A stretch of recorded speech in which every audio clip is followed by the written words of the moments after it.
কথা কি করো জানলার সামনে দাঁড়াইয়া? কিছু না আব্বা। সরো এখান থেকে। অনেকবার বলছি জানলা দিয়া কথা রুকিঝুঁকি মারাটা আমার পছন্দ না। জানালাটা বন্ধ থাকবে বলছি না? জি বলছে।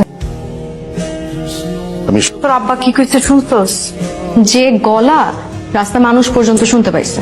সিনেমায় দেখতাম নায়করা নায়িকাদের হাসি দেখে লক খেয়ে যায়, তখন ভাবতাম এটা কি করে সম্ভব। আমার মিষ্টি হাসি দিয়ে পাগল করে দিল আমায়। এত সুন্দর ছেলেটাকে দেখে এভাবে হাসা উচিত হয়নি।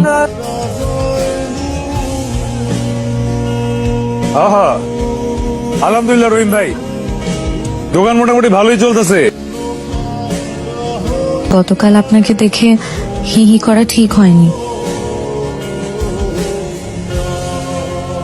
একটা কি দেয়া যাবে? নাম্বার দেয়া কি এখনই ঠিক হবে?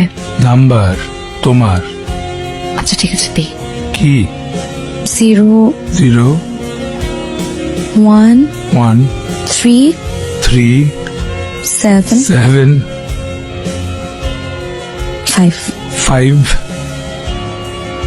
এত মিষ্টি হাসি যার, তার মুখে সরি মানায়। হ্যালো মিষ্টি মেয়ে। হ্যালো দুষ্ট ছেলে। আল্লাহ তোমাকে কোন মাটি দিয়ে বানাইছে যদি জানতে পারতাম? জানলে কি করতাম? জানলে সেই মাটি গায়ে মাখতাম। হ্যালো। আমি একটা সুন্দর জায়গায় আসি, একটা সুন্দর মেয়েকে একটা পচা কথা বলার জন্য। পচা কথা? আগে বলো তো। I love you. তোমার সাহস তো অনেক সাহস, ফালতু ছেলে। আর কখনো আমাকে কল দিবা না, রাখো। কি হলো এটা? I love you. অনেক খুশি। হ্যাঁ, আমার খুশি দেখে মনে হইতেছে খাঁচা থেকে মুক্ত পাইছো। ধারণা করে বললেও কথা সত্যি। তাই নাকি? তাহলে তো তুমি পাখি, কোন খাঁচা থেকে মুক্ত হয়ে আসছো? হ্যাঁ, আমি কথা পাখি। এতদিন ছিলাম আমার বাবার খাঁচায় বন্দি। কখনো না প্রাণ ভরা মন খোলা কিছু করতে পারি নাই। এই করা যাবে না, সেই করা যাবে না।